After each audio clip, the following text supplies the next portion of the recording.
Evening, everyone, and welcome back to the Football Tribe UG channel. Robert Kesakos is your usual suspect. Welcome back to yet another live broadcast on your favorite football updates channel. It's a pleasure to be back on this beautiful Wednesday night. Another night of the UEFA Champions League. All games are still goalless that have kicked off in the late kickoff at 11 p.m. It's 10 minutes past 11 p.m. East African time here in Kampala, Uganda. And welcome back to yet another live watch along of the UEFA Champions League. Our focus will be on the game between Brugge and Arsenal, as well as the game between Real Madrid and Manchester City.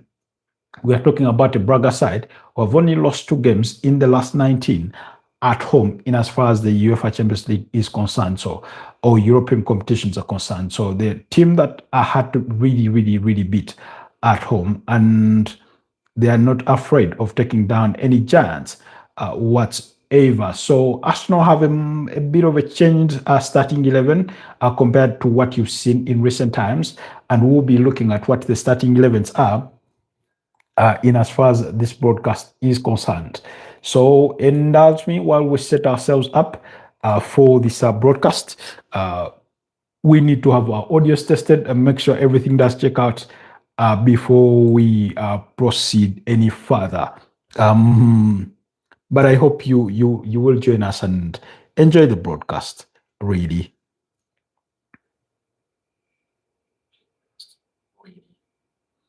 Okay. Looks like we're good to go on one front.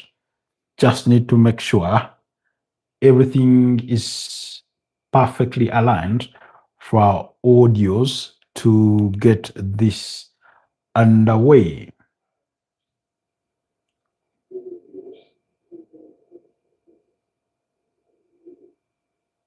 Looks like we're good.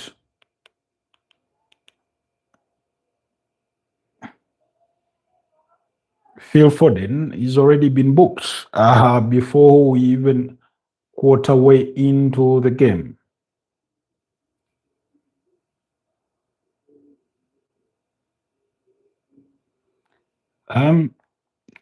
It's bound to be close. Arsenal have had some, early couple of good moments in the opening stanza, but they've not made any good of it. Brugge or Club Rouge also had a couple of moments here and there, but nothing so far yet. All right. Okay. Let me see if we can pick that one off a different source as opposed to, moving down.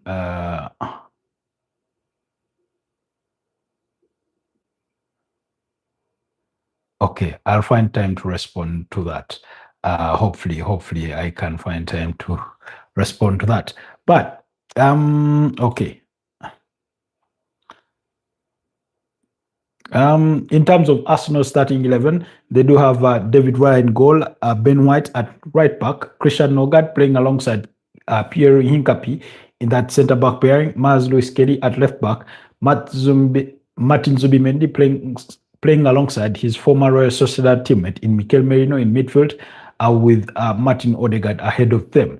Noni Madueke to the right wing, Gabriel Martinelli to the left, and Victor Gyökeres are leading the lines. On the bench, Arsenal do have Mali Solomon, Josh Nicholas, Copley. They have Ethan Wanyeri, Ricardo Carafiori, Ebeleche Eze, Gabriel Jesus, Tommy Setford, Kepa Arrizabalaga, and Bukayo Saka. So that's how Arsenal have set up their team. Excuse me. On the side of Club Brugge, some of these names may be difficult to pronounce, but I'll do my best. So indulge with me while we pronounce them. They do have Dan van den Haval in goal. They have Hugo Squet. They have Joel Odonozi. They have Brandon Machele. They have Jacqueline Says. That's for their back four. They have Stankovic, Alexander Stankovic, Rafael Onyedika in midfield. They have Carlos Forbes, Hans Hans Vanaken, Christos Zolis, and Nicole Tresoldi are there leading the lines for Club Rouge there in terms of their starting 11. For the game between Manchester City and Real Madrid have Thibaut Courtois in goal, Federico Valverde, Raul Asensio alongside Antonio Rudiger, Alvaro Carreras, Dani Ceballos, Aurelio Chouameni, Jude Bellingham, Rodrigo Goes, Gonzalo Garcia, and Vinicius Jr. Manchester City have Gianluigi Donnarumma, Joshko Vadiol, Ruben Diaz, Matas Nunes, Nico O'Reilly, Phil Foden, Nico Gonzalez, Bernardo Silva, Jeremy Doku, Ryan Cherki, and Brad Erling Haaland. That's how those teams have set up for tonight. I think so far in the late kickoffs, it's only Bayer Leverkusen that have scored yet with that goal from Robert Andrici in the 13th minute to give them the lead against Newcastle. In the earlier kickoffs, Ajax beat up against Karabakh by 4-2, while Copenhagen stunned Villarreal, beating them by 3-2. That winning goal coming very late on in the game, in what was a shambolic bit of defensive work for Villarreal on the night.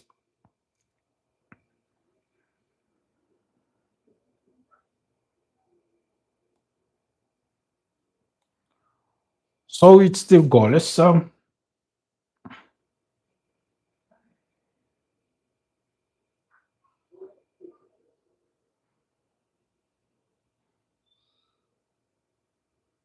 Uh-oh.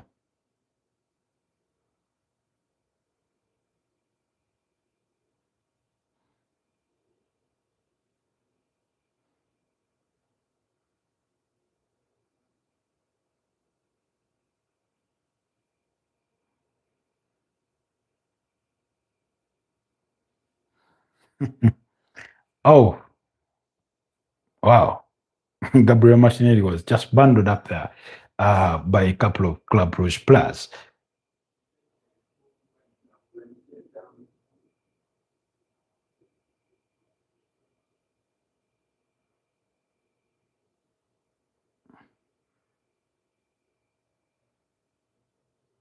Pierre Hincap and Tresoldi are having a bit of a tussle. They all keep pulling on each other.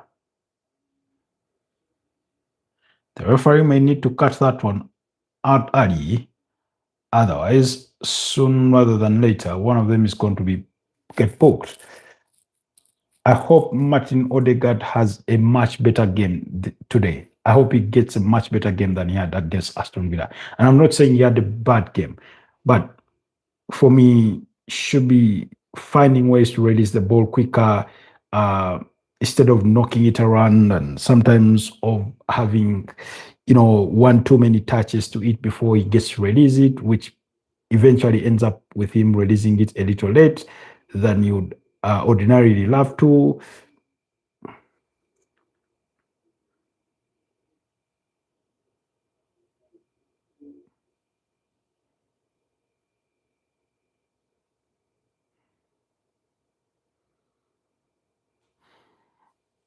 And I hope, Miles Lewis Kelly can have the calmness on the ball that you will need for him to have.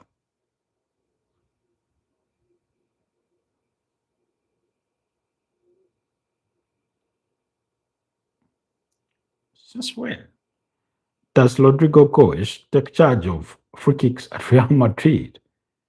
Anyway, don't have that many decent free kick takers. Oh, come on, but we get past the ball. Oh, that was too low. That was too low. Or to floating the ball high for people like Victor Yokeres to run onto, for people like Mikel Merino to run onto. It's a nice pass.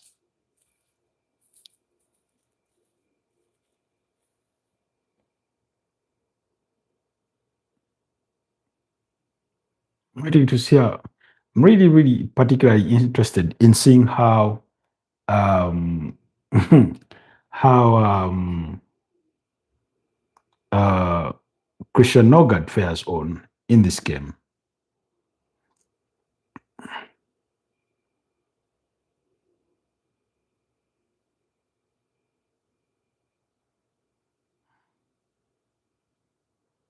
Oh, really?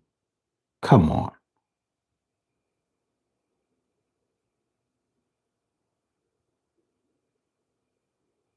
Let's see.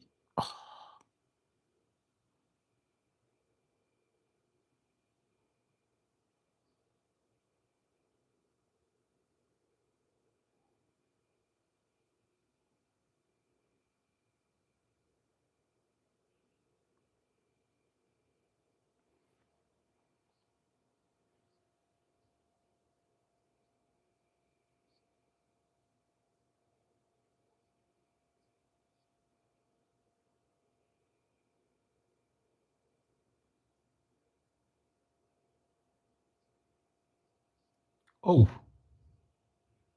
that's close.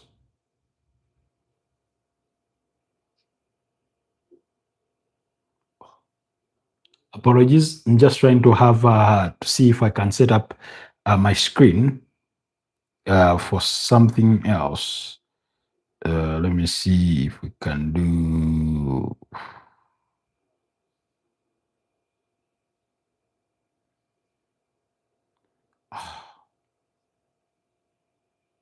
Can't get me what I need.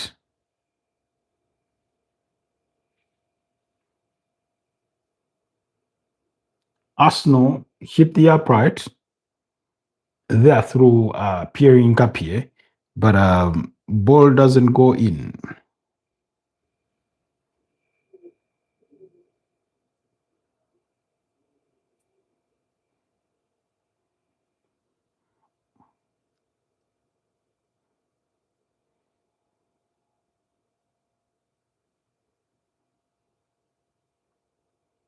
I need to turn this off. You're not missing out on much. Both our games are still goalless that we're following up on. Beautiful cross. Oh,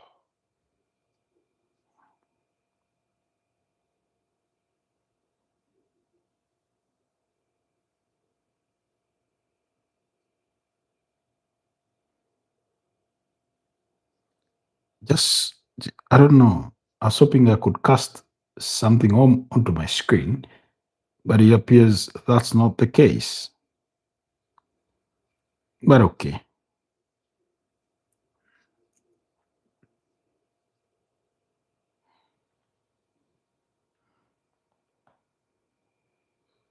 Oh, all right. Oh, apologies. Need to check this just to make sure nothing is filtered out. But yeah.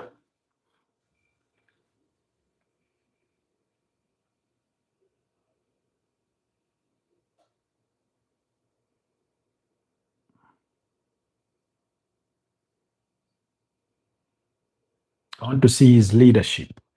That's for Christian Norgard. I want to see his leadership.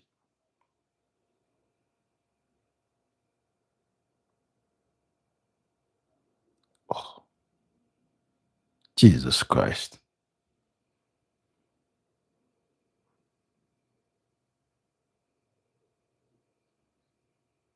Oh, Gabriel Martinelli trying the flick on, having observed literally Gyökeres's run through the corner of his eye, try and get him onto the ball as quickly as possible. Oh, Zubimendi napped there. Thought he was alone on the pitch, literally.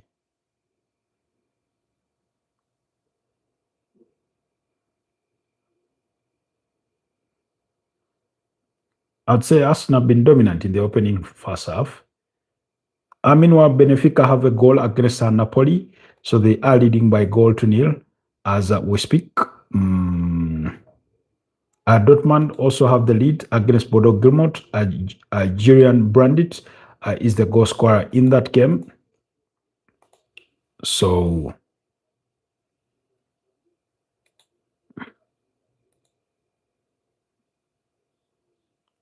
it's already testing David Raya.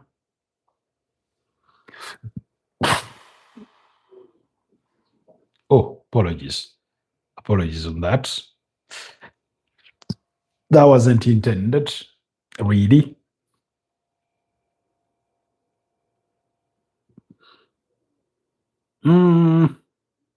I mean, this Arsenal side is so ridden with injuries that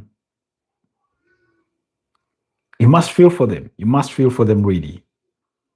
I'd hoped that, given that he's going to be suspended over the weekend for their game against Wolves, that Ricardo Carafiori would start in this one. But according to Mikel Arteta, they have to manage his minutes because he's had an issue. Oh, what a brilliant goal! What a brilliant strike from Noni Madueke to give Arsenal the lead. That is sheer quality, almost a solo goal. The way he drives that ball, the way he dribbles past people, sort of, with strength, not getting pulled down even when they were tagging him down. That is an impressive goal. His second goal in Arsenal colours and his second for the UEFA Champions League. Remember his first game against Bayern Munich in that 3-1 victory. He's the one that scored to make it 2-1. So brilliant goal. I mean, he goes from distance, from outside the area, almost about 20 yards thereabouts, and he scores. Brilliant. That's the kind of drive you want to see. That's something you want to see him to do. Can he do that more consistently? My challenge is that he's so far not yet done it, but that's what he is capable of. Brilliant goal. It does kiss on the inside of the crossbar before hitting the back of the net. It's just a beautiful goal.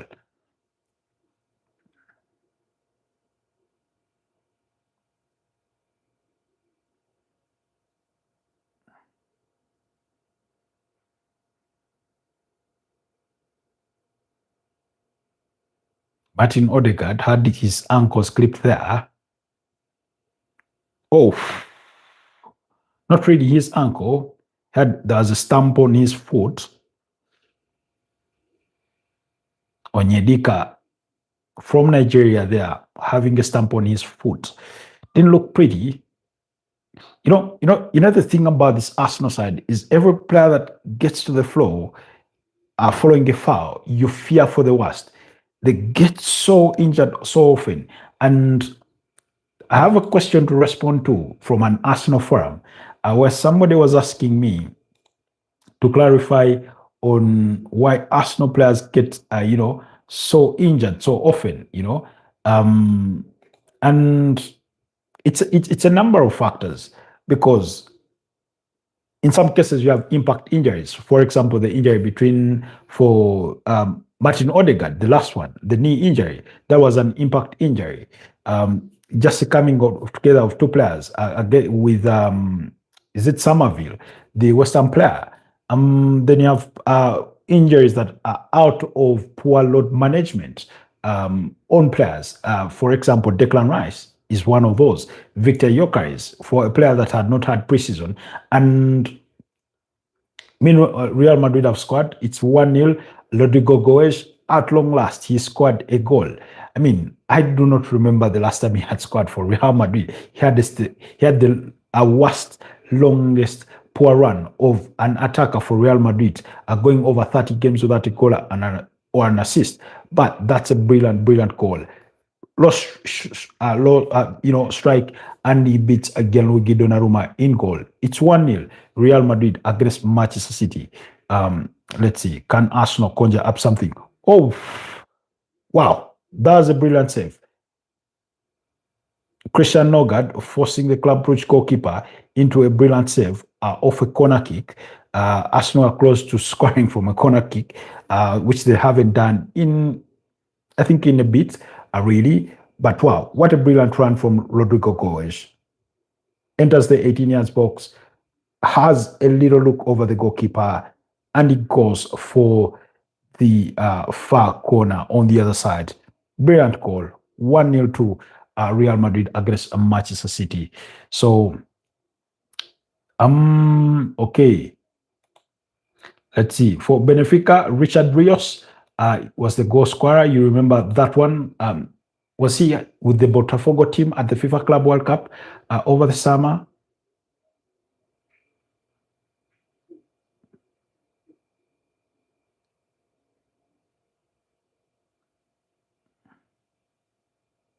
Piero Hincapi. We'll have to tread carefully, not to get too physical. All right. Yes, I was speaking about Arsenal injuries, and it's a number of factors because, and then you have players who it's cumulative effect.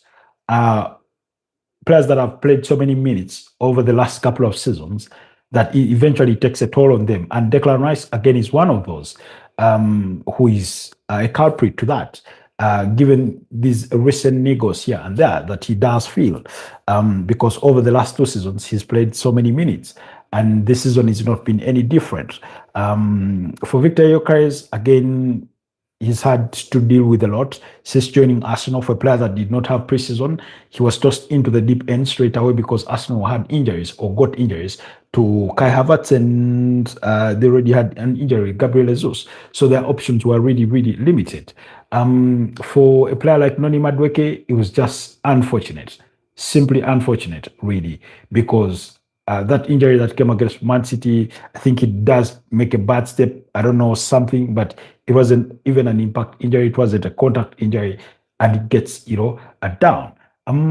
For Kai Havertz, same story, but players who recover from long-term injuries are more prone to getting injured again,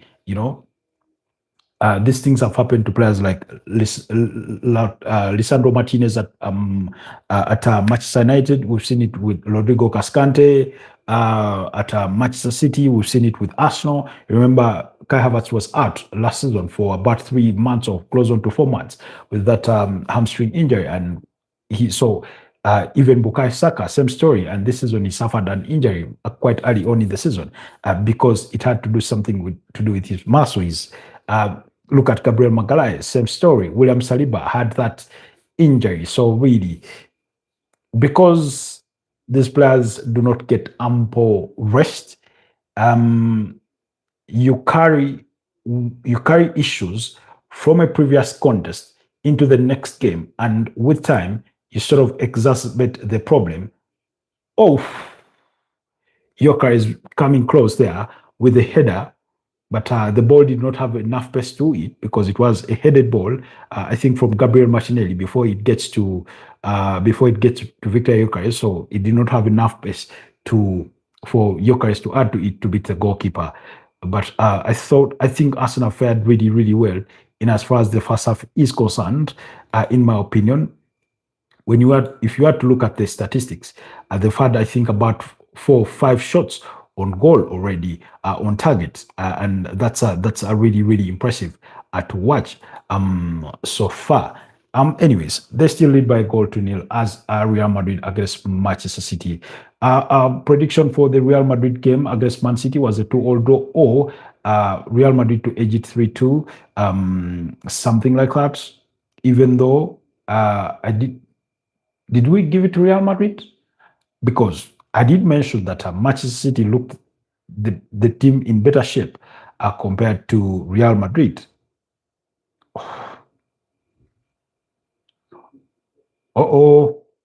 Luis Kelly. That's poor. You can't afford to give away that much space in front of goal. You just can't afford to. Ryan Checky causing people problems. Jude Bellingham did provide the assist for that Rodrigo Goes goal. And it's 1-0 to the good. Manchester City have a free kick from a couple of yards away from the 18 yards box, up the right side of the field. Juventus perforce is still goalless, as is PSG against Bilbao. Those are the two games that are still without a goal.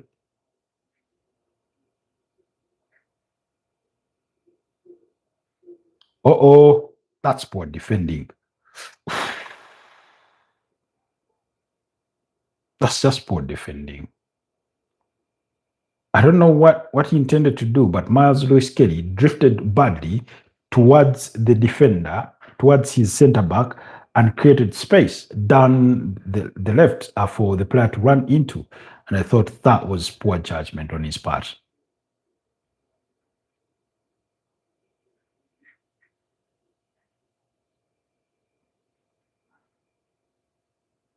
A midfield.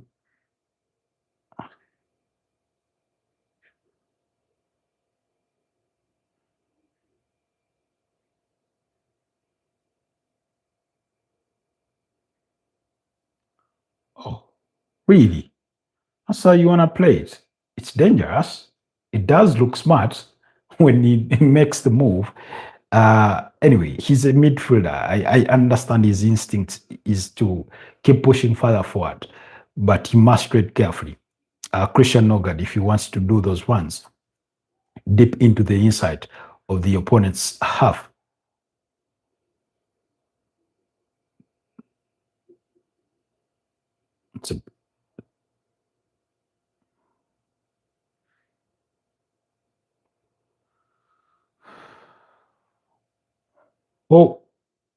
It's a goal. Manchester City restore parity. It's a corner kick. It's headed in by is it Rico Ruiz? No, it's headed in. Thibaut Courtois fumbles the ball and it falls to a Man City player and he puts it in the back of the net. Rico Ruiz is the goal scorer, and it's 1-1 between Manchester City and Real Madrid. That didn't take long.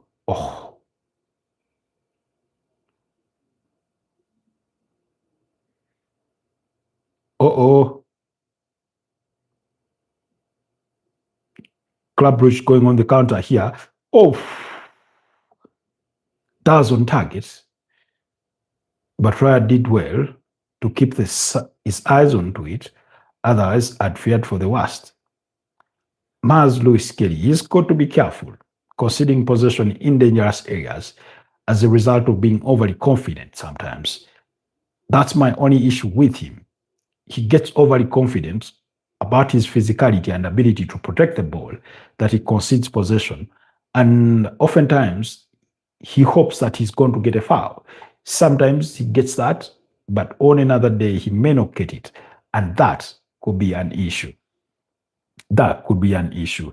I mean, I don't know if I'm not that good a risk taker, but for me, the math is always simple.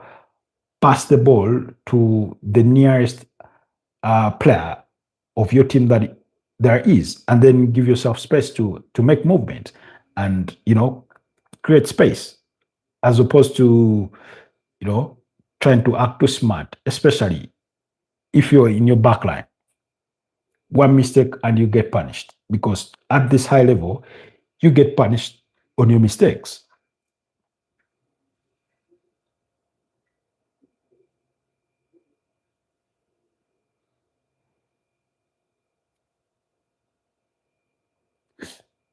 I have not seen a through ball in this game for Victor Gyökeres.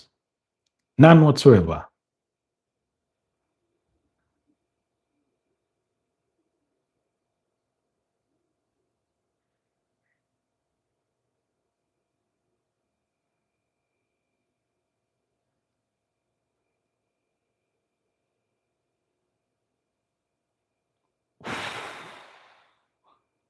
That's close. Club Brugge, this close to getting the equalizer against Arsenal. Hi, Daniel Truton. How are you doing, my brother? Good to have you back on the broadcast.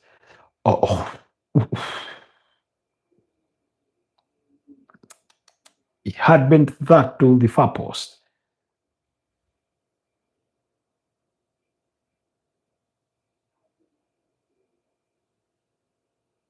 Uh-oh.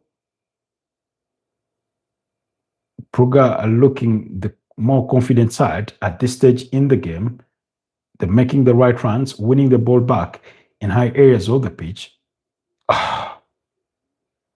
Gabriel Martinelli slept on the job there as Victor Gyökeres looked to past him, to play him in. Not sure he expected the ball or he thought it was going to get to him anyway. Come on, Mikel Merino. You can't be doing that in the area.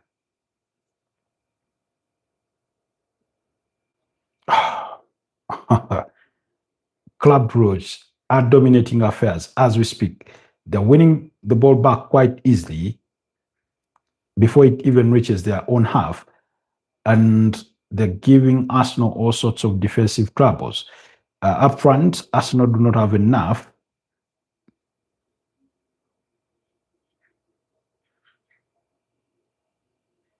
But they will need a bit of calmness.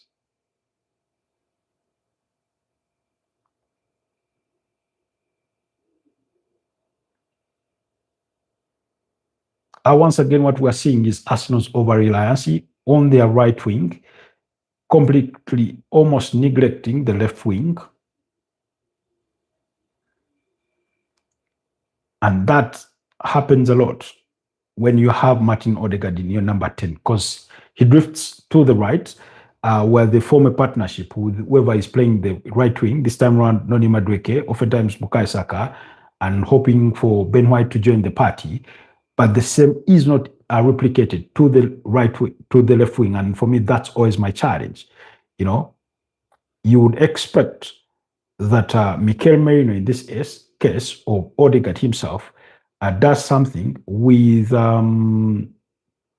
Luis Kelly and Gabriel Martinelli to make his wing equally effective, you know. But it's a never-ending story. It's a never-ending story for their over-reliance to the right wing.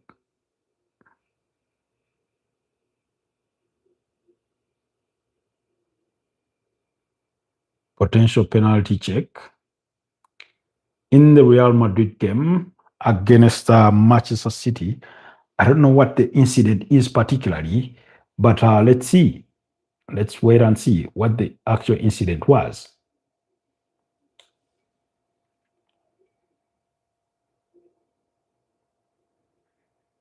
Meanwhile, Arsenal living dangerously. The referee, the French referee in that game between Real Madrid and Manchester City, Clement something, has been sent to the monitor to review an incident.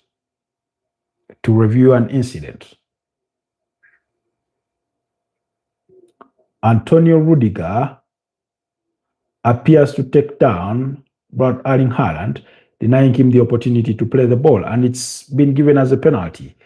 The referee did not even take 2 seconds reviewing that. He simply looked at it and decided it was a penalty. Clear and obvious error of Antonio Rudiger denying Brad Erling Haaland the opportunity to play the ball. And Manchester City have a penalty for themselves. Wow.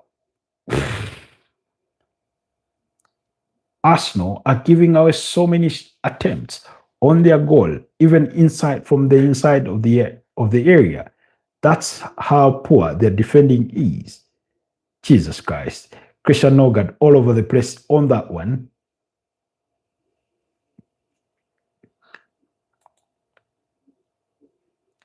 It's a goal, Manchester City to 1 Real Madrid.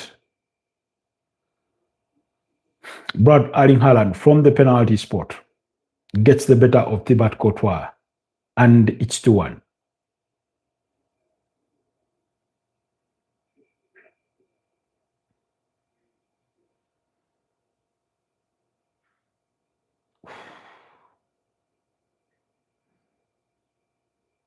That's a beautiful save from David Villa. Otherwise, Arsenal had their hearts in their mouths for a second.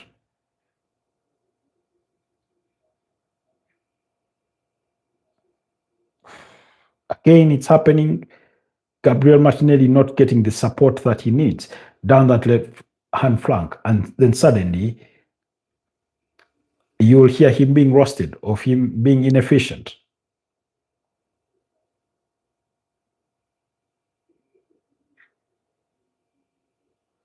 Beautiful penalty from Brad Erling Haaland. We are edging closer to halftime. Bodo Gilmot had the equalizer against Borussia Dortmund in that game. Juventus and PSG are yet to find breakthroughs in their respective games.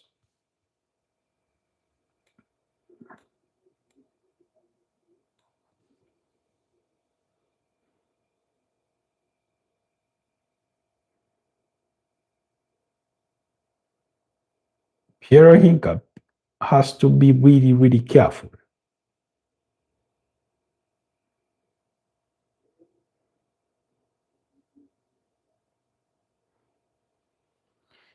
If it was against another opponent, Arsenal would have already conceded more than just one goal, by the way. I thought they've given too much space away to concede all those attempts on goal. And if it hadn't been for David Raya, we would be discussing an entirely different thing. They've had as many as 4 shots on target.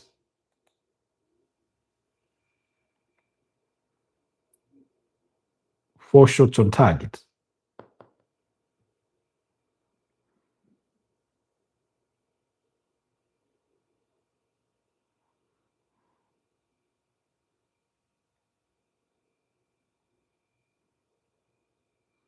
Uh-oh.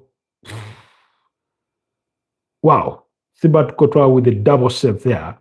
Manchester City going on the counter, nearly made it 3-1.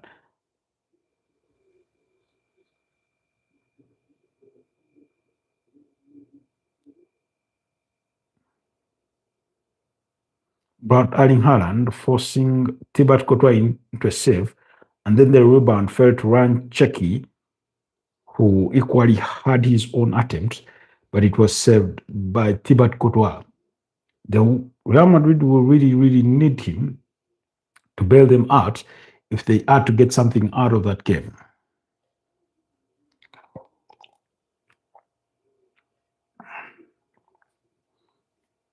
That Real Madrid midfield, even with the presence of Jude Bellingham, Chouameni, and Dani Ceballos, does feel lightweight in my view.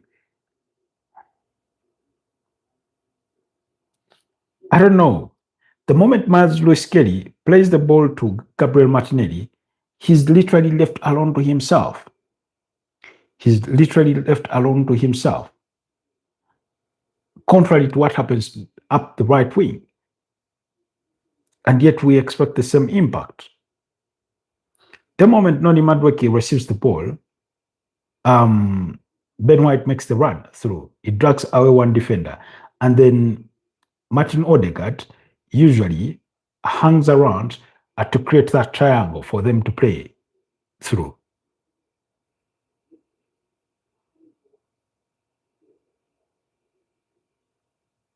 Oh, he took too long with that one.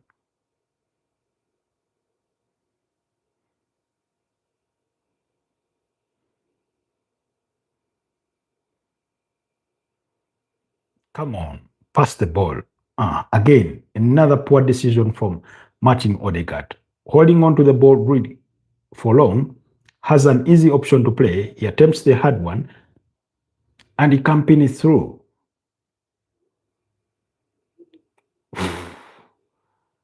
Noni Madueke forcing the Club Brugge goalkeeper into another brilliant save.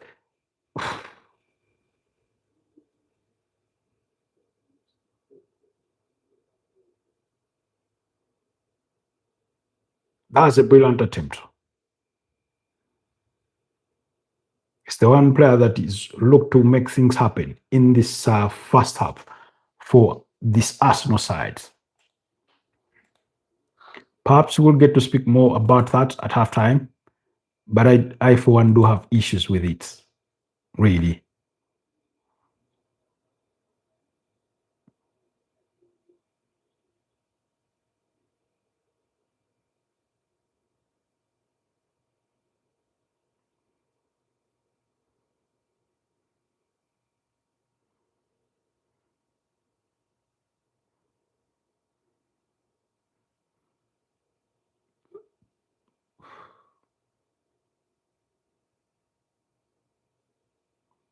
The Manchester City game has already headed into halftime. Man City leading by 2-1. Napoli a goal behind against Benfica. Same applies to Newcastle, goal behind against Bayer Leverkusen. PSG 0-0 at halftime. 1-1 Dortmund, Bodo Glimt. Majority of the games we are all into halftime.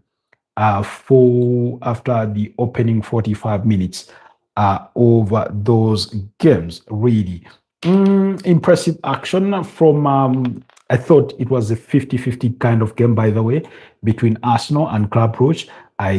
Even though Arsenal edged the overall possession to the tune of 58%, their passing accuracy has been a bit below par compared to that of Club Brugge with 91%, whereas Arsenal at 88%. I take issue with Martin Odegaard once again, not and this is constructive criticism, not for the sake of criticizing the player, but I think one, he needs to release the ball much quicker. Two, he needs to make better decisions on when he's releasing the ball. I see this a lot many times when he holds onto the ball a little longer than he should. And then oftentimes, yes, I understand he has to take risks. He has to try and attempt that through ball. But sometimes it's so obvious that that's not the moment for it. And then that's when he chooses to take that, to attempt that pass. And for me, all I'm saying is he needs to be making better decisions, really, in as far as getting Arsenal on with it is really, really concerned. Otherwise, I thought Arsenal looked shaky defensively and not as a whole unit, and not I can't single out one particular player that has been suspect, but I thought Pierre Hincapié has been really, really sort of troubled by what's his name? Zolis. Yes, Zolis. Sorry, it's been Tresoldi. Yes, Tresoldi. There were too many shot pulls between the two players. Tresoldi has not made it easy for Hincapié, even though he's tried to deal with it. I will appreciate the referee for sort of extending Hincapié and Tresoldi. Both have been culprits in that pull and tag for extending him the courtesy of not over officiating this game. Otherwise, we would be perhaps already talking about a couple of free kicks as a result of that physical battle between Tresoldi and Pierre Hincapié. Then defensively, also still in that centre-back pairing, you can see that Christian Nogard is not a centre-back. The way there's a particular moment where he sort of looks to be all over the place, almost lost within the box before the Club Brugge player, I do not remember who particularly, gets a shot away. And lucky for him, David Raya was alert to that. And then they've given a lot of, couple of breakaway moments for Club Brugge to go and have, shots on goal. And thanks to David Raya, who, other than Noni Madueke, I would afford my man of the match accolade. And as far as the first time is concerned, I thought that was suspicious. There's a time I talked about this. Maz Lewis Kelly is having to defend, and then instead of staying with the player, he drifts towards Pierre Hincapié and then creates a gap for the player to run into down the left space, which was very, very poor decision making in that very moment. Lucky for him, they managed to get away with it.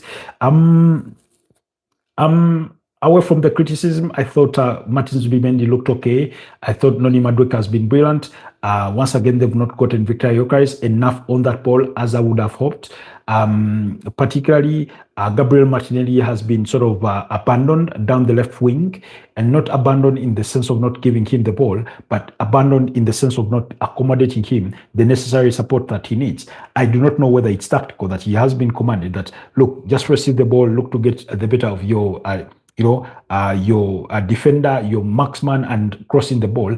I don't know whether that is the case, but once he receives the ball, what Miles Lewis Skelly does is drift inwards of the pitch. That's around the 18 yards box or close to it, as opposed to, that I've passed you the ball, then I'm going to do the overlap to give you a channel to play into or to help pull away a defender for you, or come closer to you, next to you, so that you can pass it back in case you need to. And then Mikel Merino has not presented himself to form that triangle down the left wing, as you often have it to the right wing, where you have Ben White, Madueke, and Martin Odegaard. So that's not been the case in the opening of 45 minutes, and that's been my disappointment. Otherwise, Mikel Merino, I thought he looked fairly okay. Ben White, no issues with him really, but they ought to improve, not just defensively, really. I thought they've given away the ball a lot, particularly in midfield, that they almost got Club Brugge into the game. Had it not been for David Raya, we would be talking about perhaps, maybe Club Brugge even leading the game by 2-1, or maybe it would have been 2-2 because the Club Brugge goalkeeper equally has had a couple of saves to make on the other side, with a brilliant header from, I think it was it from Christian Norgard? I'm trying to remember who that header was from. And then the other attempt from Noni Madueke. Earlier on, he had another shot saved from distance. That was from Martin Odegaard. So really, he's equally had a couple of saves to make on the other side. So overall, for me, that's my view of the opening of 45 minutes. For the Real Madrid versus Man City game, Man City have edged this one. I did expect this. I think the prediction was a 2-2 draw, or Manchester City to edge it 3-2. And like I said, coming into this game, Manchester City looked to be the team in better shape as compared to Real Madrid at the moment. And that has shown in the first half. Manchester City have been dominant in terms of ball possession to the tune of 57%. Real Madrid's midfield has not been as solid as you would love to see it. And it's the tale that Man City are leading by 2-1 at halftime is the tale of what the context of the game has been, really. Nico O'Reilly in the 35th minute to cancel out Rodrigo Goez's 28th minute goal, and but Erling Haaland from the penalty spot for, of course, Antonio Rudiger being penalized for that, tag on him during a set-piece play. Then in terms of how they applied themselves overall, I thought that midfield again didn't compete favorably well. Dani Ceballos, Chouameni, and Jude Bellingham. Fede Valverde's wing has been overly used. That's Jeremy Doku going through over that side, but Ryan Cherki has equally been impactful on the side where he meets Alvaro Carreras. Vinicius Jr., I don't think he's done enough to trouble this Manchester City side, nor has Rodrigo Goes, albeit he's the one who scored to open the account for Real Madrid on the night, with Jude Bellingham providing the assist. Nico Gonzalez, I thought he's competed really, really well in that midfield for Manchester City. Same applied for Bernardo Silva, but Ryan Cherki give him his flowers, I think. In terms of overall statistics, you can see that Manchester City have had 5 shots on target. Real Madrid have only had 1. So that tells you, that's another tale of what this game has been in terms of going forward. Man City have largely looked at the sharper side. Anyways, in the other games, like I said, Bayer Leverkusen are leading Newcastle by 1-0. Bruno Guimaraes' own goal in the 13th minute is still the difference for Newcastle against Bayer Leverkusen. Newcastle playing away from home. Then Benfica, thanks to Richard Rios, are leading up against Napoli by 0-0. If there's a manager you can't count on to almost freeze you out when they have a goal to protect, then Jose Mario Felix Mourinho could be one of those. Although modern day Jose Mourinho may still struggle, but old habits die hard. And then PSG against Bilbao, that game is still goalless at halftime. it's not surprising that PSG have been dominant in possession to the tune of 71%. I thought their starting 11 is as strong as always. And in the goal, they have Safonov, and not unlike it's not the usual Chevalier. Then Nuno Mendes, William Pacho, Marquinhos, Warren Zaire, Emre are playing at right back. João Neves, Vitinha, Fabian Ruiz, Asene Mayuru, Kivicha Kvaratskhelia, and Bradley Bacola. On the bench, they have Goncalo Ramos, Ilya Zabani, Desle Doué, Lee Kang-in, Quinten Njotao, Ibrahim Baye, Martin James, and Renato Marin. Then on the side of Bilbao, of course, Unai Simon is in goal. Areso, Daniel Vivian, Bachiche, Bioro, Juruageza, Ruiz de Garareta, Berenguer, Ohan Sunset, Nico Williams, and Gruzeta there. So Inaki Williams is on the bench, as is Mikel Vegas, as is Unai Gomez, among all the other stars there for Bilbao. Then Juventus against Pafos is surprisingly still goalless for me. I say surprisingly because Juventus should be the bigger side, the better side. But unfortunately for them, they've only had one shot on target in the first half compared to Pafos's four, And that's not a good sign. Then in the other game is Borussia Dortmund through Julian Brandt opened the scoring, while Haitam Alessami scored to restore parity for Bodo Gilmot, and it's 1-1 at halftime. So really, those are my impressions from the first half as we head towards the second half. Second half should be getting underway already. I think the game between Juventus and Pafos has returned for the second half.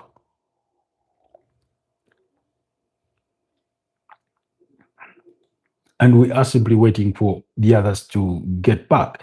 Yeah, basically that's it. Those are my views for the first half. Okay.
Second half gets underway.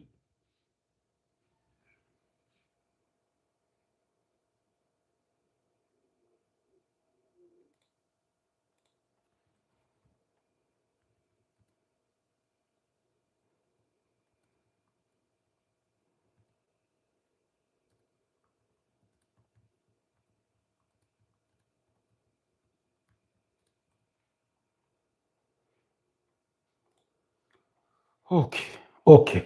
I was responding to some forum messages there at halftime as the players return for the second half. We already at it in as far as the second half is concerned.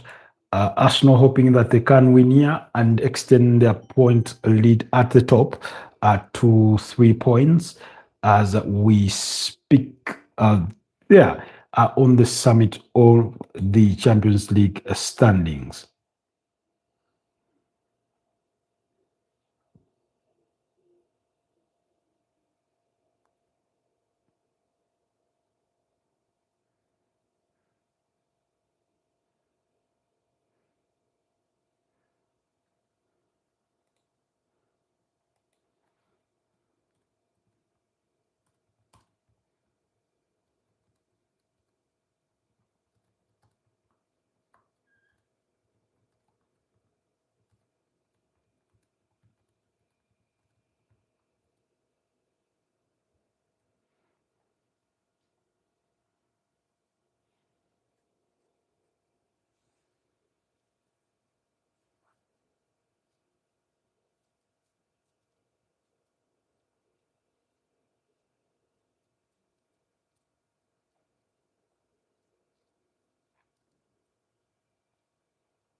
All right, let's get to it. For the second half is already underway. Oh, it's a goal. Is it? I don't know. My feet. Okay, let's not get ahead of ourselves. But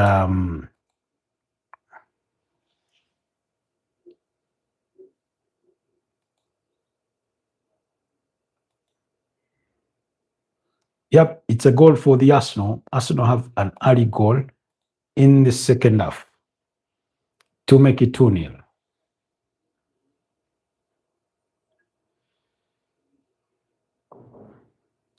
Let's see how it comes about. Martin Zubimendi with the cross and Noni Madueke at it again. Noni Madueke scores to make it 2-0. Not the player you would expect to be at the end of a cross to head it in, but he was the one. Martin Zubimendi floated in that ball. Remember, up until this stage, they have only conceded one goal in the UEFA Champions League, particularly because they were defensively so solid, although the same cannot be said for them today, really. Beautiful, beautiful. Gets his third goal in the campaign of the UEFA Champions League, but also in Arsenal colors. But what a beautiful cross from Martin Zubimendi.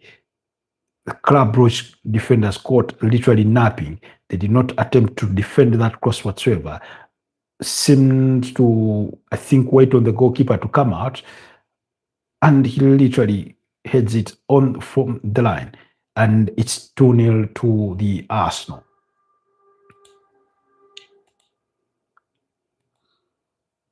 That's a strong start to the second. Oh, and it's a goal for Benfica.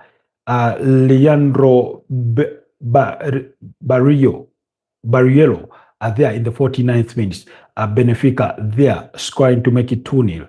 I told you in the build-up to today's games that that Benfica need to win at all costs to ensure that they brighten their chances of possibly qualifying for the playoffs, because what will happen, or what they only have 3 points, but if they win today, they get to go to 6 points and only a point behind the likes of Napoli, who have won 2 games and drawn 1. At least they've lost 2. So it's really, really prudent that they win today's game.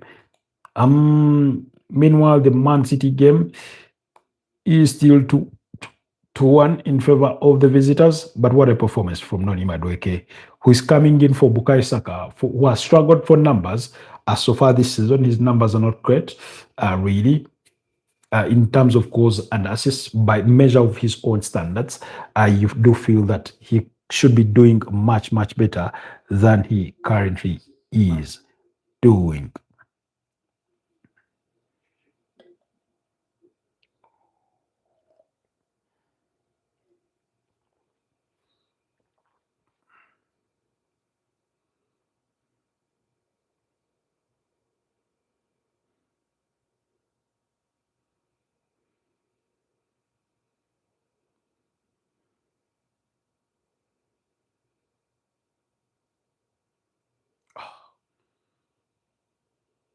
Real Madrid trying to fight on to little success. Xabi Alonso may need to conjure out something today. He's equally had done by injuries to his team. They've not really helped their cause. Long throw in by Norgard.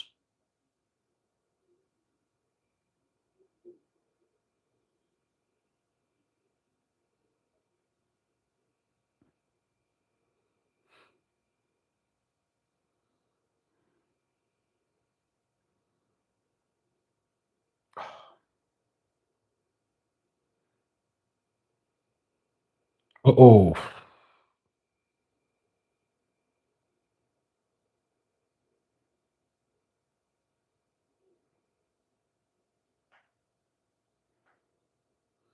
Jeremy Doku is giving this Real Madrid defense some bit of nightmares. Oh, that's beautiful play.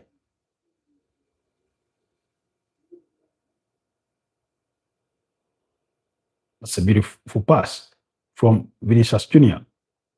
Oh, come on. Jude Bellingham should be doing much better with that opportunity.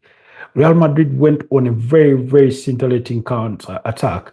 It was Alvaro Carreras who dances through the midfield past the likes of past Manchester City players. Then Vinicius Junior with a beautiful cut back to find Rodrigo Goes, who plays in Jude Bellingham. But I mean, he tries the dink of a chip and he just gets it awfully wrong. Awfully wrong.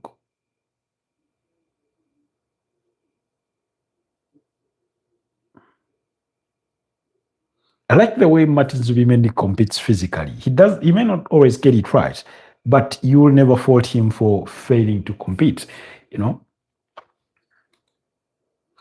You'll never fault him for failing to compete, really.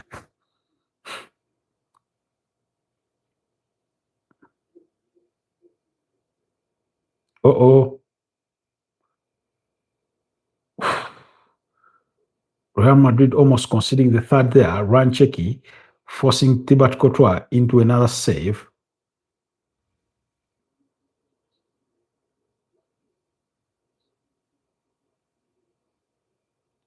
Van Aken not pleased with that call. Oh. Rodrigo Goes with a serious attempt on goal, but it goes over the bar. Real Madrid, for a team that is not creating awfully that many chances in this game, will need to be clinical with their few chances that they are getting. Otherwise, it will be a long night for them. Because Manchester City, every time they go in front, they are close to scoring. Getting many of their attempts on target, Thibaut Courtois has been so far been the difference.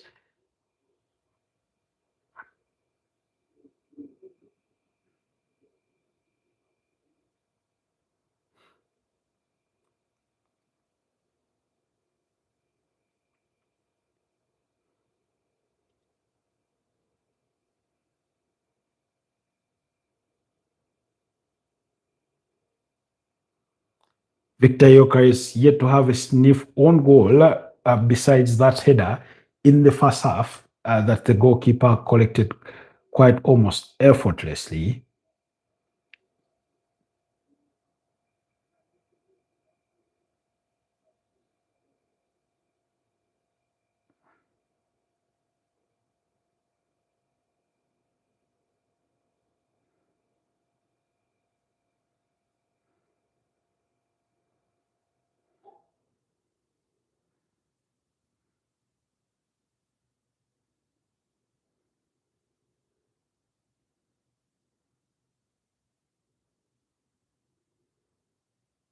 Arsenal's next fixtures will come up against Inter Milan.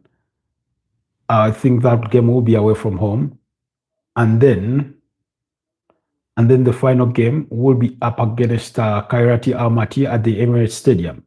Remember, the objective is to finish at the summit of the standings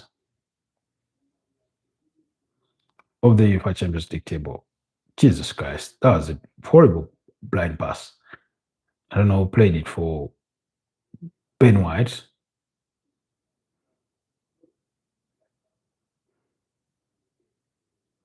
Raul Asensio is having nightmares with Jeremy Doku tonight. Oh, it's a goal. Arsenal 3, Club Brugge 0.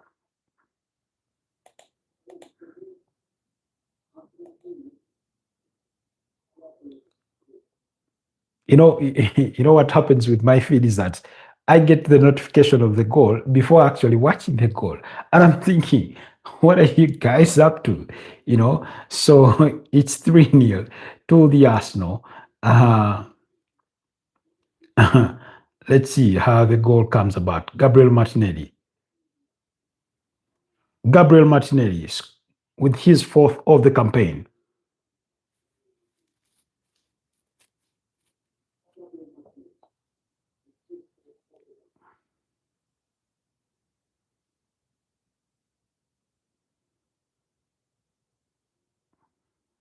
Actually, it's 5 goals in a row, not 4. He scored in each of Arsenal's UEFA Champions League games. He also scored against Bayern Munich. I mean, he's far out, gets to drive in, once again, not being helped.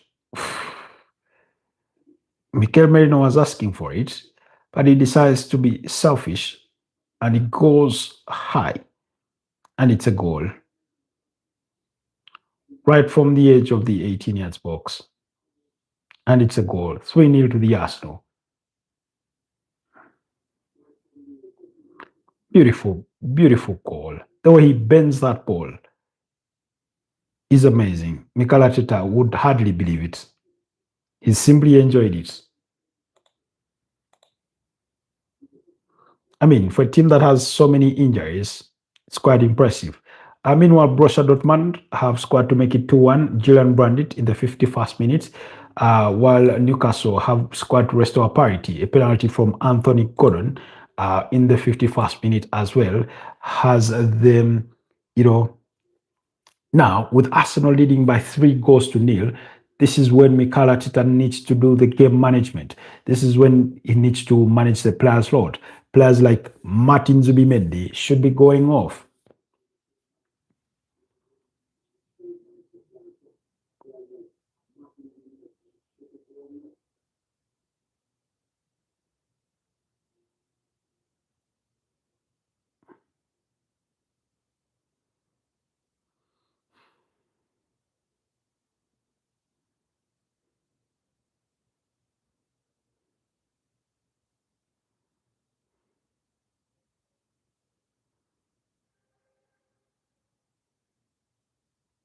I don't know.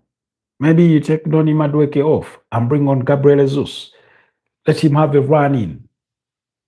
You're going to need him. Uh-oh.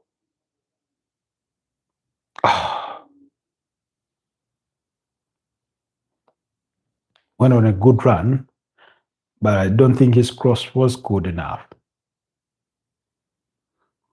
I mean, we're at the 60-yard mark. Real Madrid are making changes, bringing on Adagula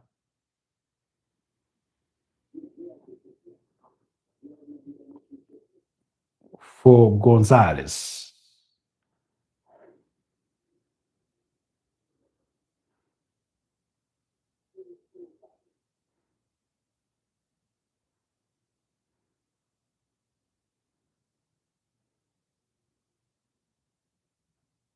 Goalkeeper did well.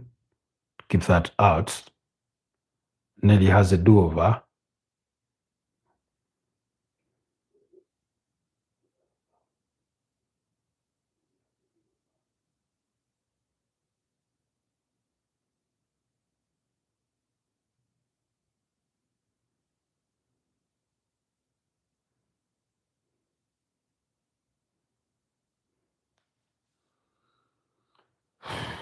Wow. We have to be honest. Mikel Arteta will be really pleased with the performance of his boys, given that they are 3-0 up at the by the hour mark against this Club Brugge side, who do not, like I said, do not easy to beat at home. Although this season has just been poor for them. A game came just after them changing a manager. Oh, can't afford to give away all that space.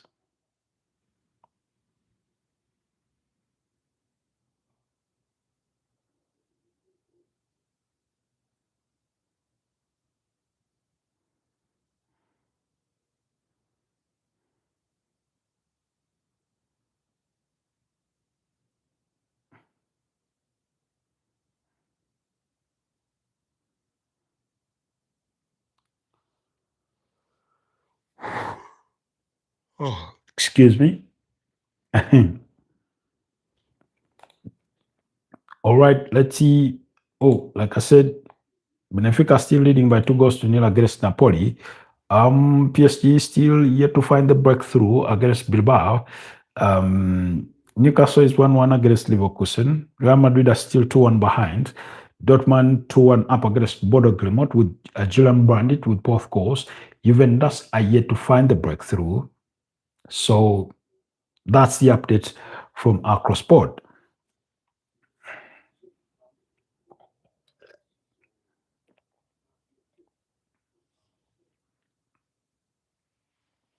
I don't know whether Martin Odegaard was aiming to go for goal or,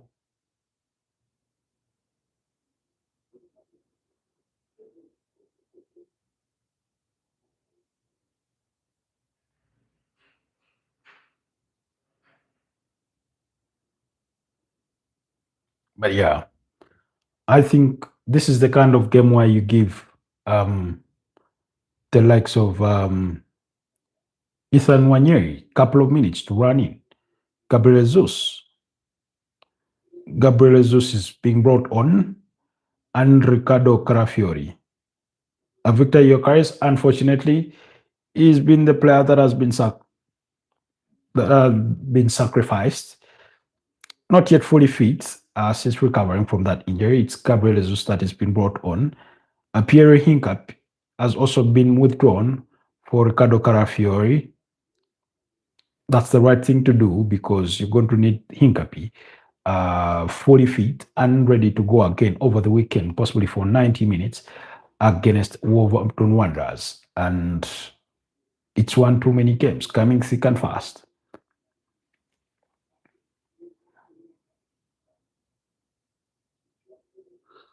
I was assessing this Arsenal situation and thinking about it, and I figure maybe what they need is to go ahead and get a player, possibly on loan in January.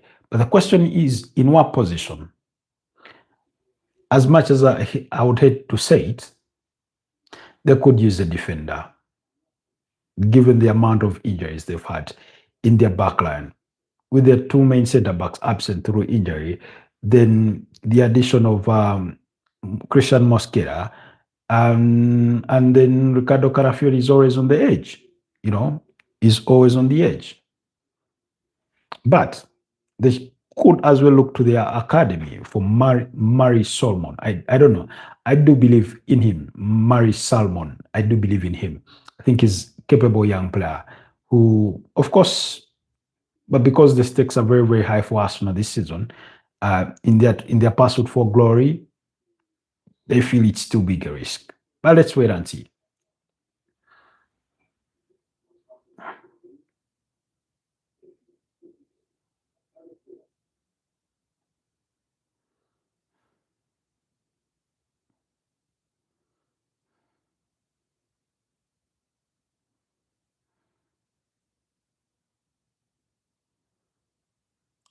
Zabi Alonso will lose more weight than he has gained in the last 1 year just managing Real Madrid.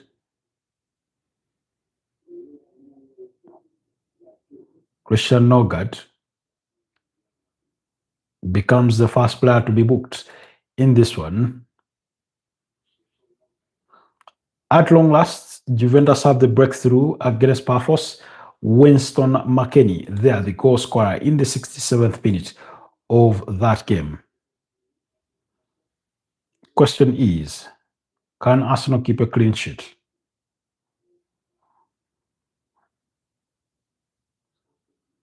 Can they score more goals tonight?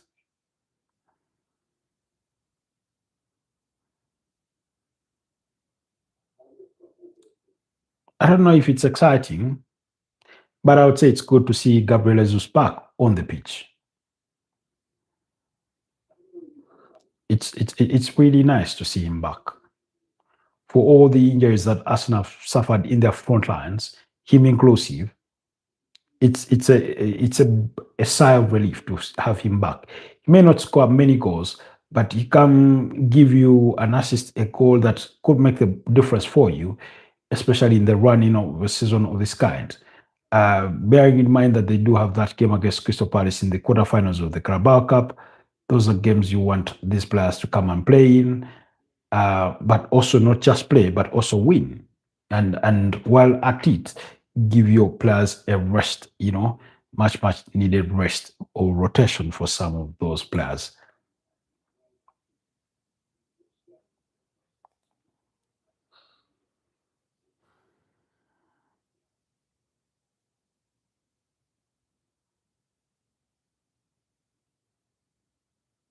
That's a foul, Judy Bellingham. That's a foul on Jeremy Doku. Oh,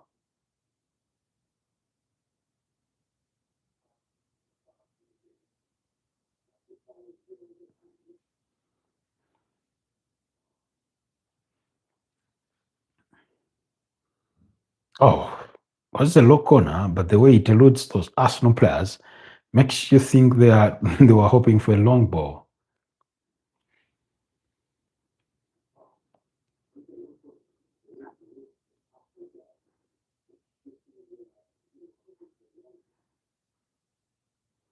Hans Vanaken is the manager at Club Brugge. Did return.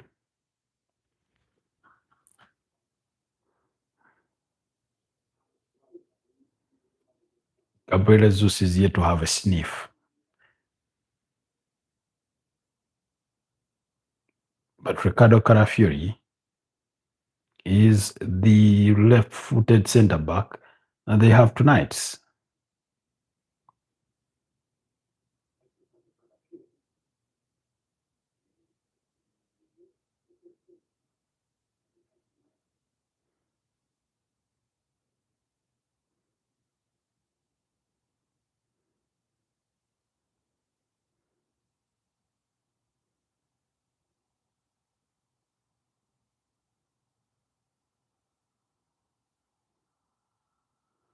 Speaking ahead of this game, Gabriel Martinelli was being asked about Gabriel Jesus, and he said they have a good relationship.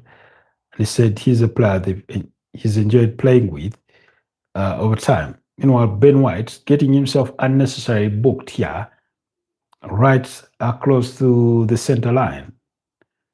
And I'm thinking, was that necessary? Or to cut out those, it's just led for a challenge, gets a stamp on the opponent's ankle.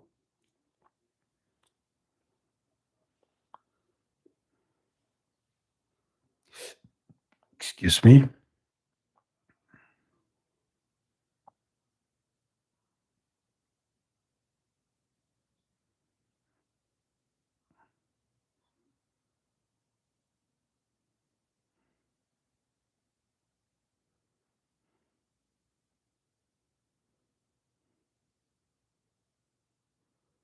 Actually, if I were Mikel Arteta, I would withdraw Zubimendi, bring on Mali Salmon to go and play in centre back, and then have Christian Nogat move in midfield to give Zubimendi a rest.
Ah,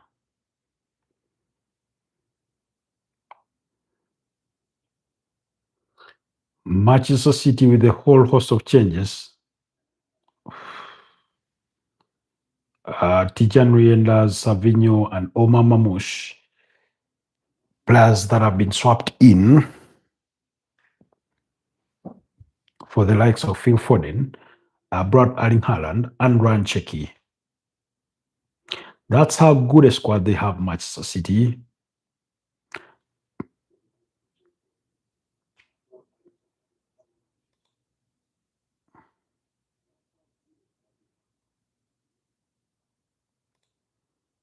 Ethan Wanyeri and Bukayo Saka coming on for the Arsenal. Martin Odegaard and Noni Madueke are the players that have been withdrawn.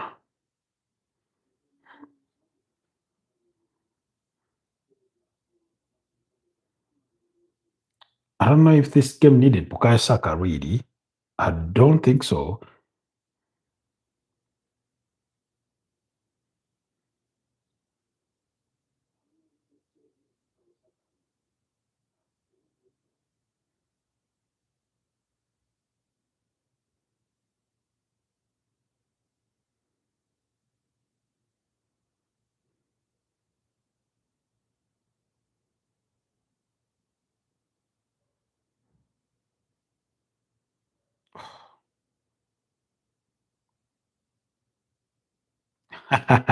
Gabriel is trying to pass the ball into the back of the net, literally. It did not work out. The goalkeeper saw that right coming.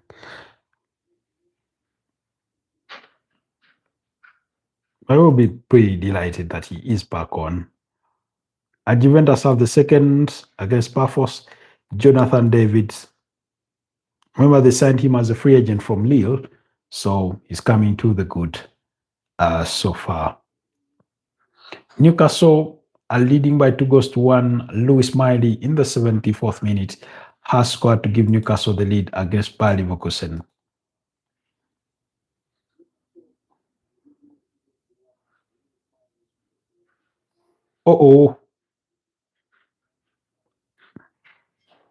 Arsenal were this close to conceding.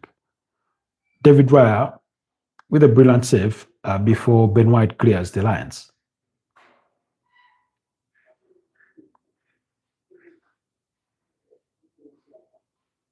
Carlos Forbes had been kept silent.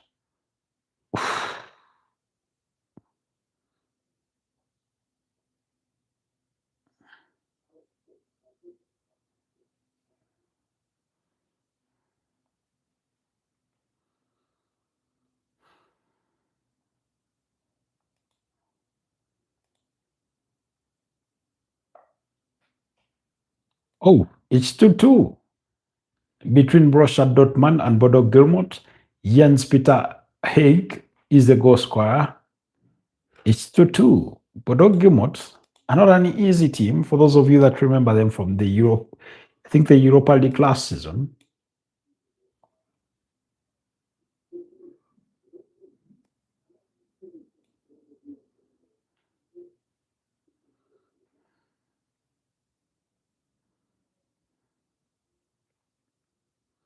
Can Real Madrid find an equalizer in this game? Have not looked likely in the last 10 minutes or so.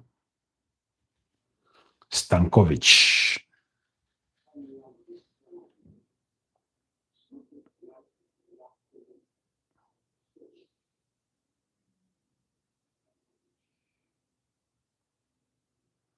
Oh, that's quite cheeky from Mikel Merino. It did not get to the intended target, Ethan Wanyeri, but it was quite cheeky between the 22 and 23 there.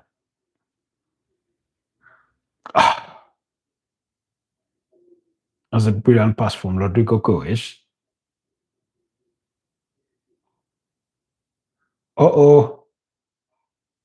Somebody was. The challenge with everybody in this Real Madrid front three or so, everybody wants to shoot. Arsenal almost upset here. Oh,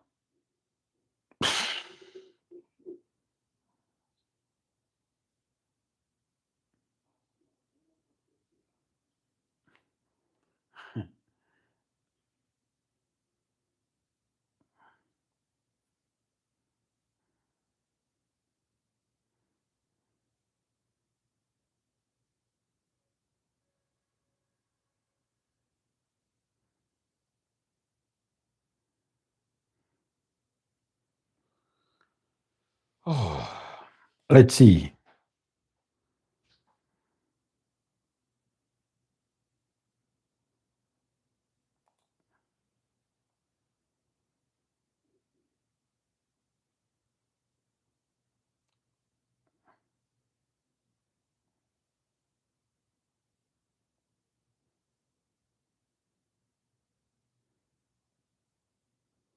Real Madrid have a free kick at the edge of the area. Nico O'Reilly booked in that one. Can they make it count?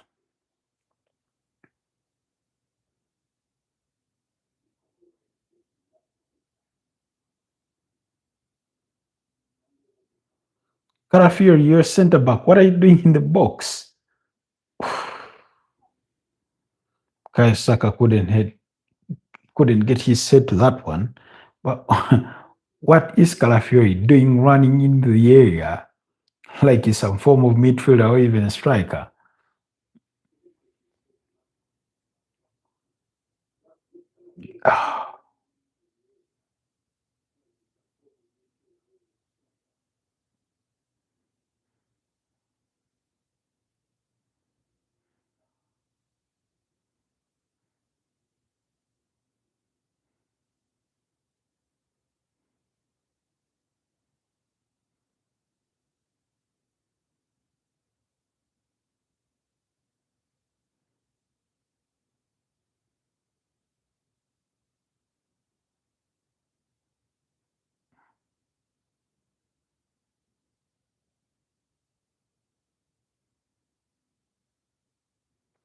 Antonio Rudiger with the head off Rodrigo Goes' cross, but he could not hit the target. Otherwise, Gianluigi Donnarumma was as good as beaten.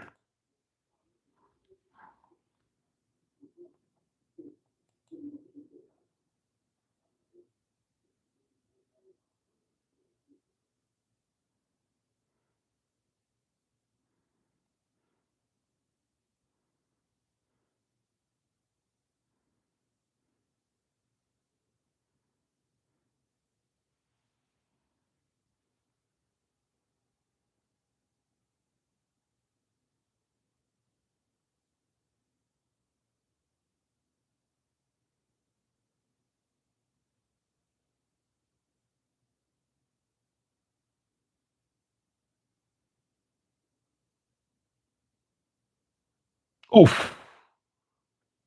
Gabriel Jesus rattles the crossbar. Beautiful interplay in the midfield between Maslow Skedi and Ethan Wanyeri before they play in Gabi Jesus. Hits the crossbar. Beautiful attempt.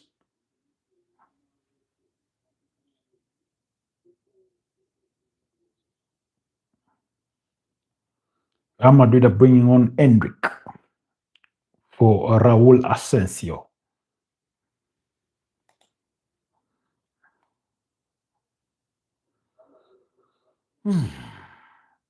Like I said, the UEFA Champions League will take a break until the 20th of January.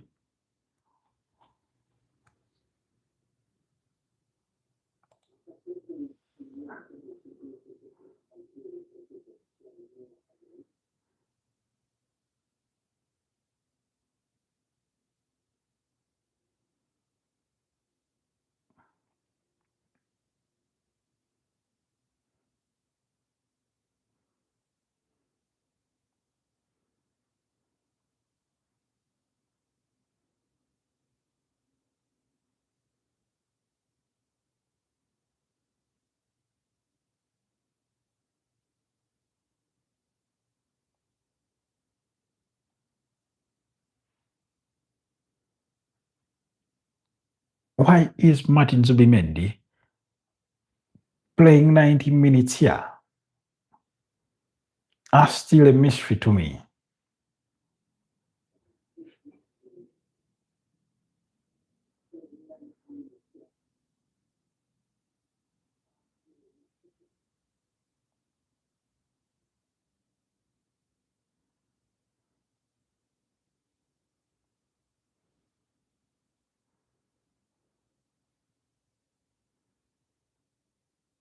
Oh, Vinicius Jr. couldn't bring that one down to his control, and Zabi Alonso couldn't be more disappointed. Oh, great pass from Bukayo Saka. Wasn't Martinelli offside there?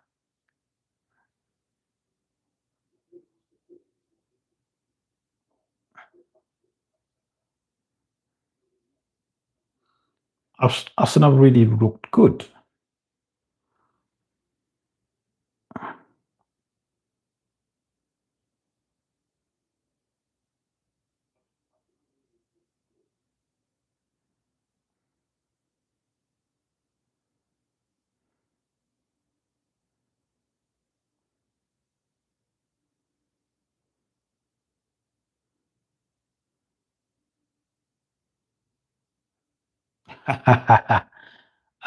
Savinho there looking for a penalty. I shouldn't be.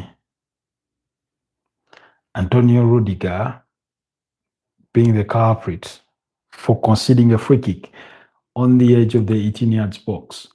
Meanwhile, Arsenal bringing on Mali Salmon for Ben White. Only 16 years of age. I did watch him in the summer in preseason and he looked good. We have February. Says, hello, bro. Hi, February. Good to have you back on the broadcast. It's been a minute.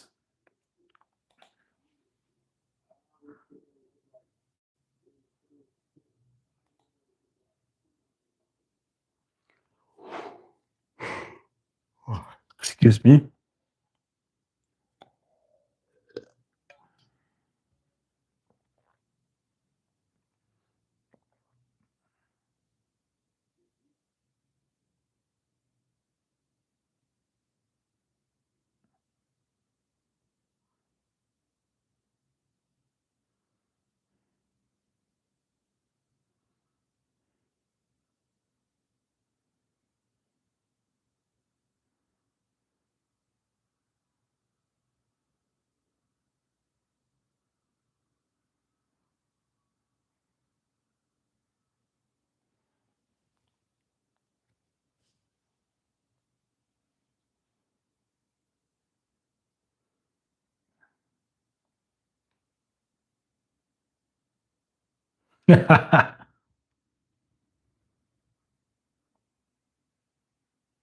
Ran into traffic.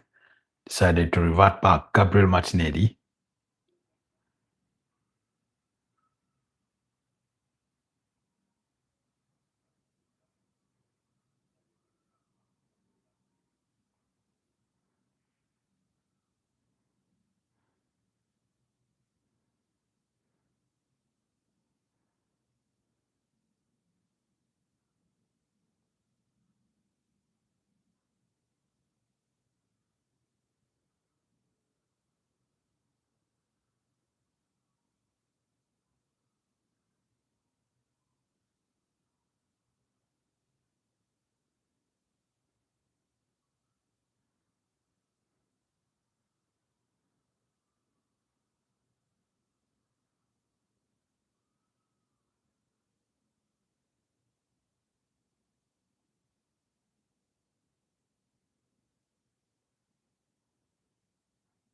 David Raya used to play in Mari Salmon. Uh-oh. Don't get out of the box. Oh, Endrick forces Gianluigi Donnarumma into a brilliant save there. Alvaro Carrera gets ahead to Alvaro Carreras' ball, but it seems he heads it to the crossbar, onto the crossbar.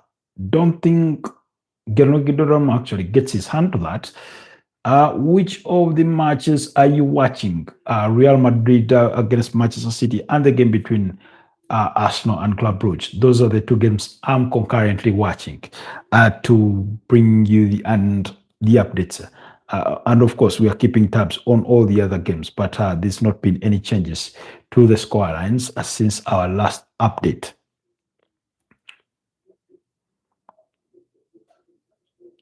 We're coming towards the tail end. Majority of them.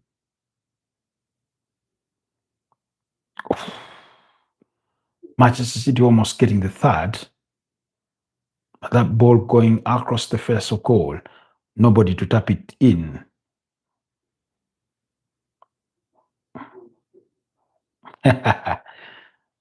Saka.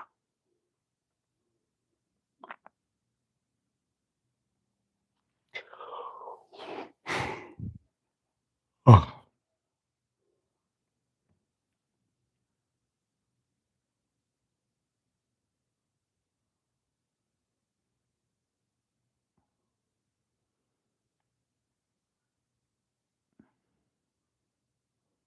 Uh-oh.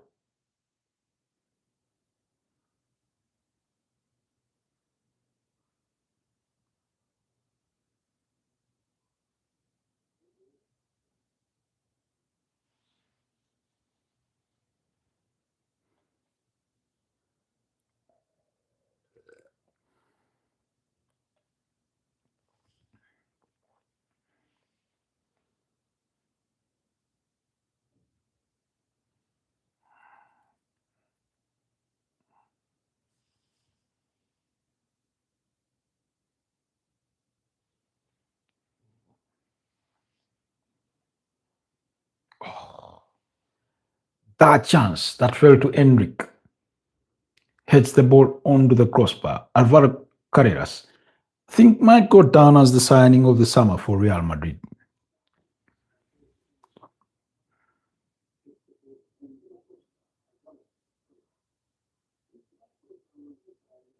Manchester City withdrawing Jeremy Doku for Nathan Aki to try and protect that 2-1 lead. Bayer Leverkusen have the equalizer against Newcastle. It's 2-2. Alejandro Grimaldo are there, the goal scorer, to make it 2-2. We're into stoppage time of that game.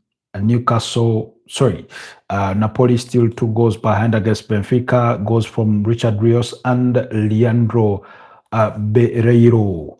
Then PSG surprisingly still can't find the breakthrough against Athletic Bilbao. Bodo Gilmot and Dortmund still 2-2. Juventus still 2-0 up against Apafos with goals from Winston McKennie and Jonathan David.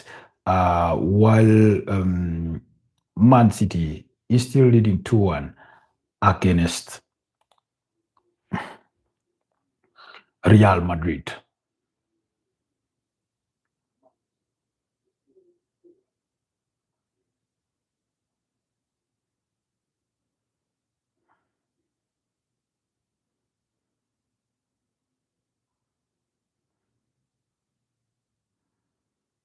Merino, they are disappointed with his teammates for not pressing on like he was trying to do.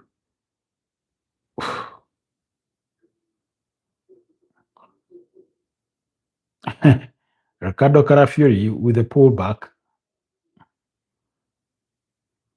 to cause a free kick only near the 18 yards box.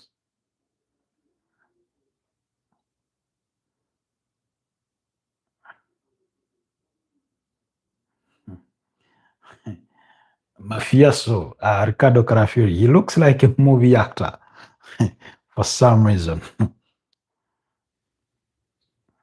With his long hair usually tied into a ponytail.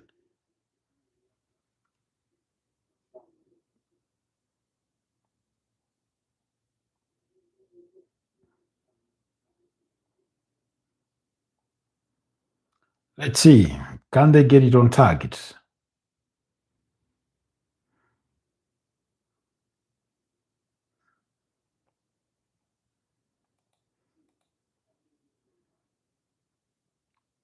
Full-time score between Athletic Bilbao and PSG is 0-0. Now, that is a result I did not see coming. I thought PSG would get the better of Athletic Bilbao, but has been far from the case. We're into the 4th minute of stoppage time for the Benfica-Napoli game. And then the Juventus game is also finished. Juventus winning that one by 2-0. We're coming closer to the finish of majority of these games.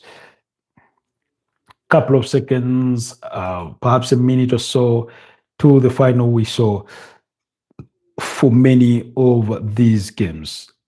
And it does not look like Real Madrid are getting away with the point from the Santiago Bernabeu.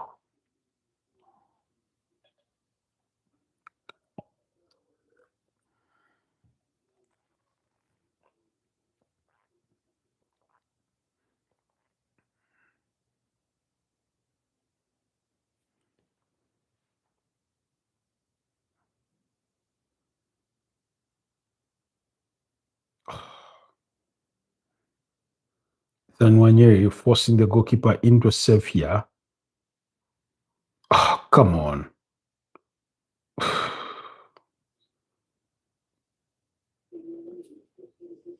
To be honest, the Club Brugge goalkeeper has been quite very decent in this game. He's made a couple of saves. Otherwise, Arsenal could have scored even more. As David Raya has been on the other end.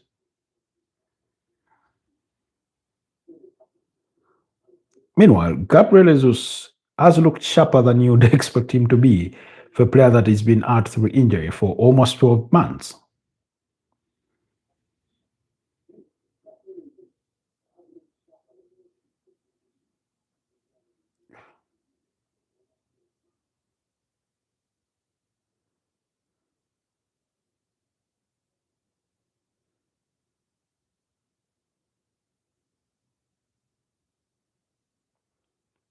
It's game over.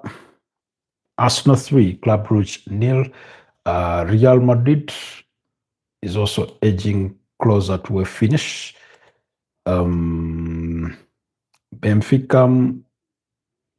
the game between Newcastle and Bayer Leverkusen is also finished 2-2. I mean, no surprises really. But for me, that goalless draw between PSG and Athletic Bilbao, that one I did not see coming.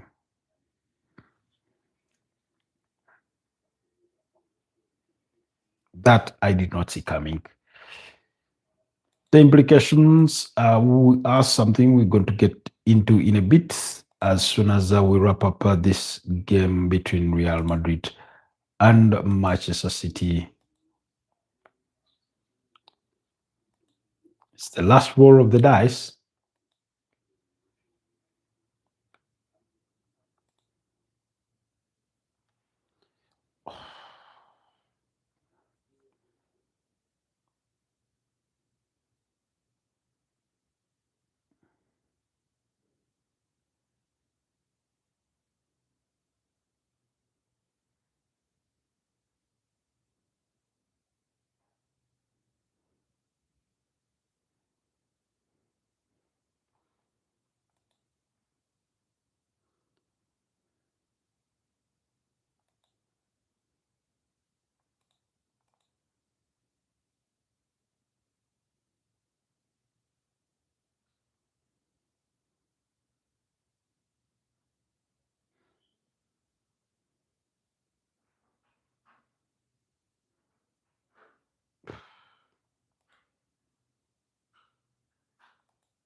It's also finished Manchester City 2, 1 Real Madrid.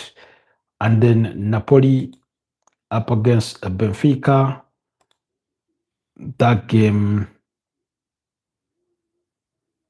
is yet to be wrapped up, with Benfica still leading by 2-0 against Napoli, but should be getting wrapped up in just a bit.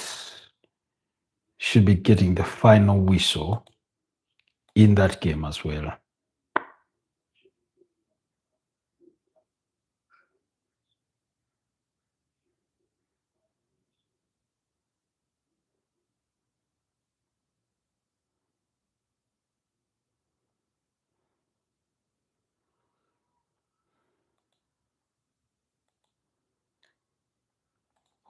We're waiting for that final whistle for the game between Benfica and Napoli to wrap it up here. Otherwise, it's been quite the good stream.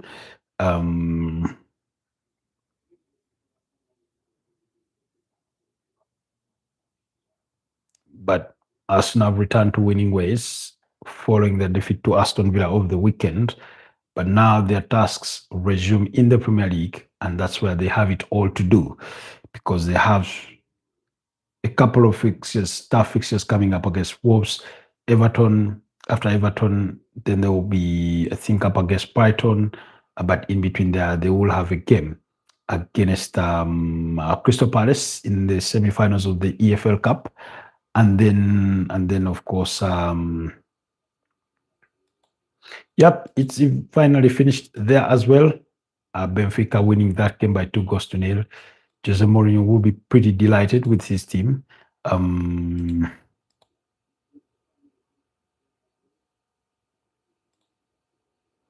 So really interesting stuff. So in as far as today's results go, Athletic Bilbao 0-0 against Paris Saint-Germain. Bayer Leverkusen 2-2 against Newcastle. Benfica winning 2-0 against Napoli. Borussia Dortmund against Bodo Glimt 2-2. Arsenal beating up against Club Brugge by 3-0. Noni Madueke with the brace in that one, as well as Gabriel Martinez scoring in his 5th consecutive game for the Arsenal in the UEFA Champions League with a stunning goal.